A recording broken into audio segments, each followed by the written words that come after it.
Vous êtes deux frères qui avaient vécu ensemble une histoire vraiment, vraiment pas cool.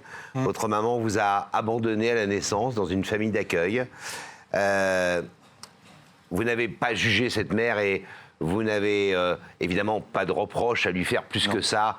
J'imagine que vous connaissez un peu votre histoire, vous savez qu'elle était faite de contraintes, sa vie à cette maman, et qu'elle a dû donc vous abandonner.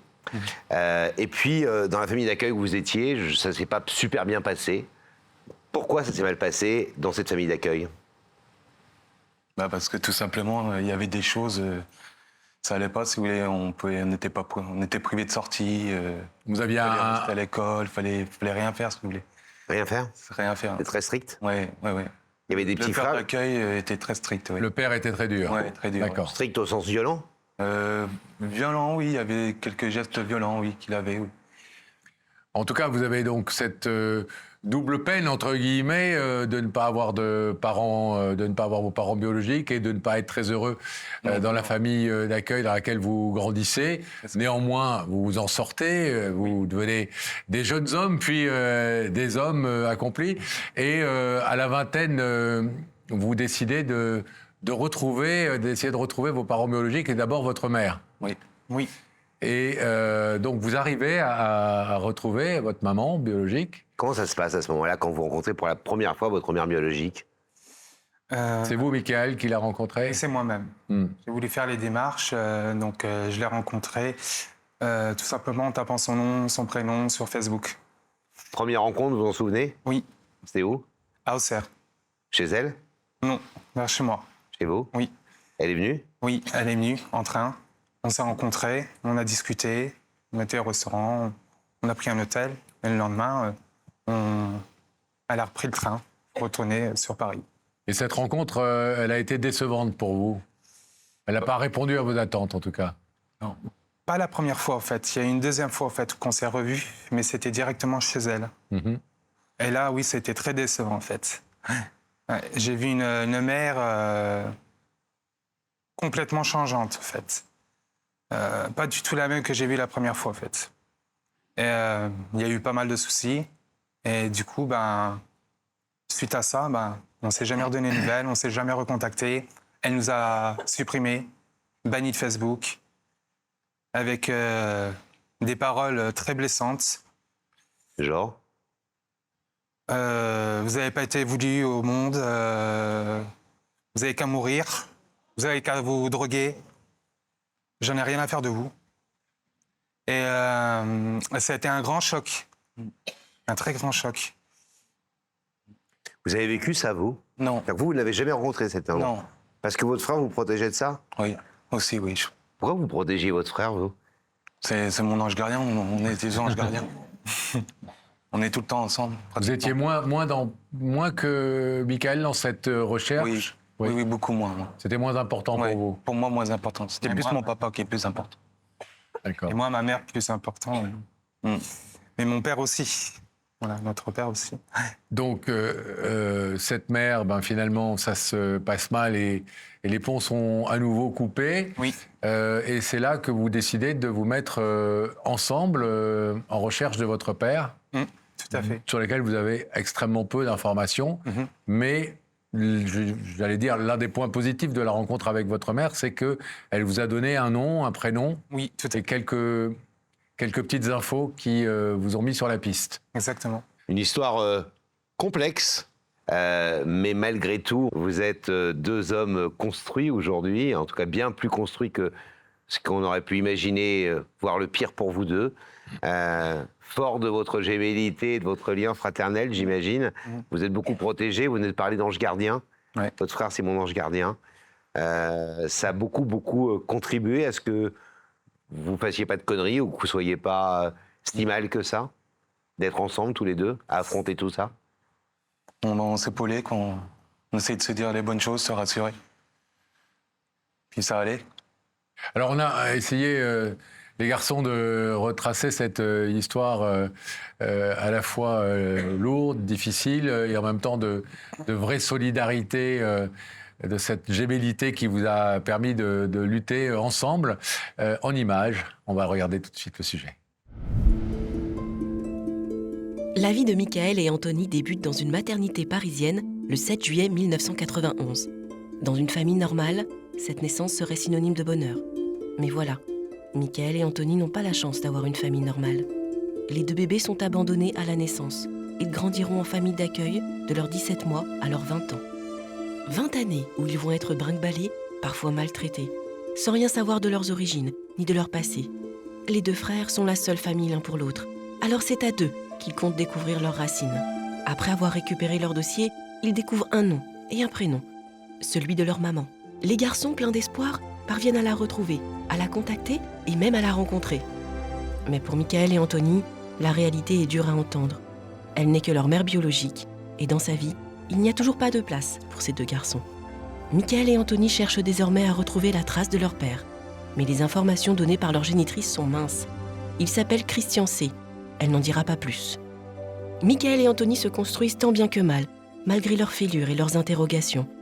Alors, il y a quelques mois, ils décident de faire appel à notre émission pour les aider à retrouver leur père.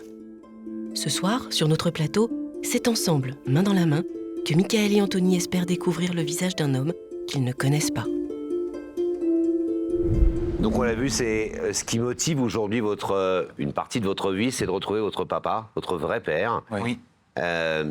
Vous nous avez appelé il y a quelques semaines pour nous dire aidez-nous à retrouver ce papa. Vous nous avez donné le maximum d'informations qui étaient en votre possession. C'est quoi votre espoir ce soir en fait? De savoir qui c'est, ce qu'il fait dans la vie. Le passé, c'est le passé, mais on aimerait bien savoir certaines choses. Qu'est-ce qui a fait que notre père n'a pas donné signe de vie de lui depuis notre naissance, qu'il ne nous a pas reconnus, si je peux me permettre de le dire, parce que bon, on ne porte pas son nom, on porte notre nom de notre mère maternelle.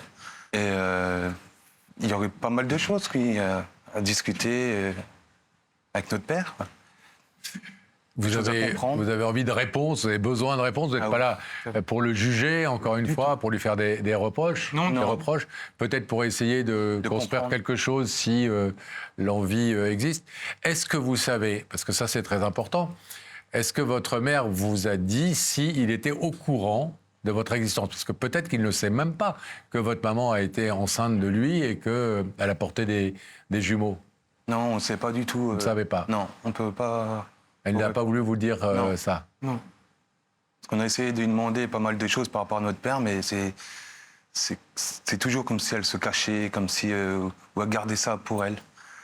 Et... Ça n'a jamais été facile, Non. la famille. Il y a toujours eu des quiproquos entre notre famille d'accueil et notre vraie famille. Oui. Des chapes de plomb au-dessus de vos têtes, quoi. Voilà, c'est ça. Donc, c'est très compliqué. Très.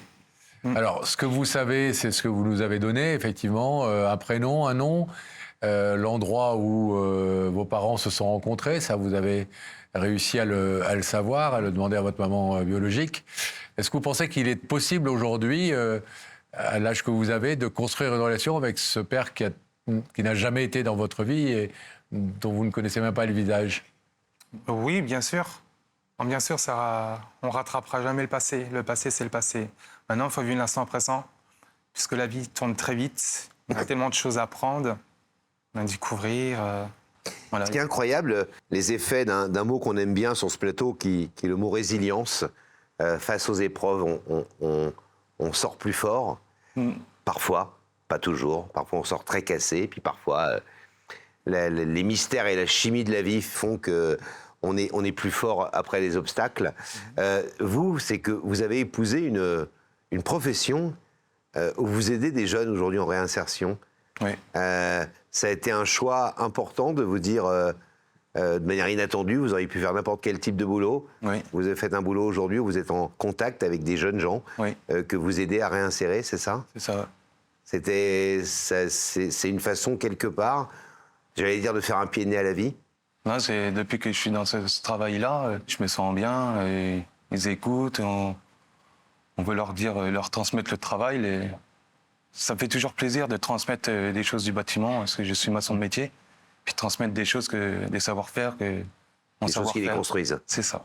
Et vous êtes la preuve tous les deux qu'on peut se construire malgré toutes les épreuves de la vie, malgré des absences terribles. Tout à fait. Alors vous avez eu la chance d'être deux, mais mais ça n'empêche pas que c'était difficile. Vous n'avez jamais été séparés ou on n'a jamais pensé à vous séparer? Si, Ah si, on a fait des foyers. Moi, j'ai été à Coulanges-sur-Yonne, un foyer très strict. Pas le droit de sortir, aller à l'école, faire ses devoirs. Sans votre frère? Sans mon frère. Et mon frère, il a été dans un foyer en IME. donc ça veut dire que la semaine, on ne se voyait pas, on ne se voyait que le week-end. Et c'était des fois un week-end sur 2. Donc ça nous a beaucoup travaillé, ça nous a éloignés énormément. Ouais. On en a souffert énormément. Mm. Et aujourd'hui, voilà, on a réussi à franchir toutes ces étapes-là, qui n'ont pas été faciles. Et du coup, on s'est retrouvés. Puis voilà, du coup, maintenant, ben, On se sépare plus. On voilà. se quitte plus. On se quitte plus. Ah oui. Moi, je ne fais pas le secret, tout le monde le sait, j'ai des jumelles qui sont un peu plus jeunes que vous. J'imagine même pas qu'elles puissent se séparer ou qu'on puisse les séparer. Donc, j'imagine quelle souffrance ça a dû être. Déjà, séparer de son frère ou de sa sœur, c'est dur. C'est très dur. Mais alors, quand en plus on sait le lien qu'il y a, Oui. pas toujours, mais souvent, entre les jumeaux ou les jumelles, on imagine que c'est une torture absolue et, Oui. et on n'en voit jamais la fin, quoi. Bien sûr. Ouais, C'est un gouffre sans fond. Ouais. Donc quand on se voyait un week-end sur 2, ben, des fois on se prenait la tête, on changeait, on avait chacun notre caractère, on se disputait, on se tapait, c'est malheureux à dire, mais parce qu'on avait chacun... Vous avez eu besoin de vous confronter. Voilà, c'est ça. C'est constamment en fait, c'est constamment. Même encore maintenant, hein. On se confond, bien sûr. C'est La pas facile. confrontation, c'est la construction aussi parfois. On va chercher chez l'autre le Exactement. miroir et le partenaire, entre guillemets. Regardez, vous croyez qu'on s'engueule pas, nous? Ça fait 40 ans qu'on se connaît, on n'arrête pas de s'engueuler. On n'arrête pas, n'exagérons rien, mais ça nous est arrivé de nous engueuler. C'est normal, c'est comme ça qu'on se construit dans la confrontation. Alors, on vous l'a dit, beaucoup travaillé sur votre histoire.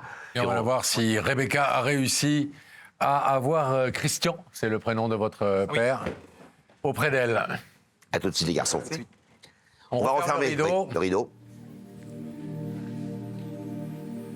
On rétablit la connexion avec la loge de Rebecca. Vous nous entendez, Rebecca? Oui, je vous entends. Et Alors, est-ce qu'on a réussi à trouver Christian? Est-ce qu'il est Non. auprès de vous? Vous savez à quel point je n'aime pas dire ça, mais non, Christian n'est pas auprès de moi.